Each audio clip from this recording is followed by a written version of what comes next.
যেমন সাধারণত 6টি কারণে আপনার বিড়াল পালন করা উচিত। 1 নাম্বার, বিড়াল যদি বাড়ির মধ্যে থাকে, আল্লাহ রসুল সাল্লাল্লাহু আলাইহি ওয়াসাল্লাম যেহেতু তিনি পছন্দ করেছেন, সুতরাং রসুল সাল্লাল্লাহু আলাইহি ওয়াসাল্লামের পছন্দের প্রাণী আপনার বাড়িতে আছে, মানে আল্লাহর রসুল যে প্রাণীটাকে পছন্দ করেছেন সেই প্রাণীটা আপনার বাড়িতে ফেরেশতা নিয়ে আসবেন।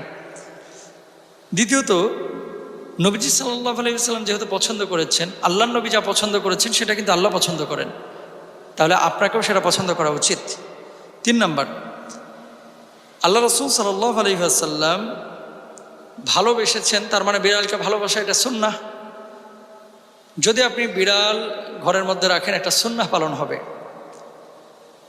আবার আল্লাহ রসুল সাল্লাল্লাহু আলাইহি ওয়াসাল্লামের ভাষ্য অনুসারে ইসলামিক স্কলাররা যেটি বলছেন, বিড়ালের লালা অশুদ্ধ না, বরং বিড়ালের লালা বিশুদ্ধ।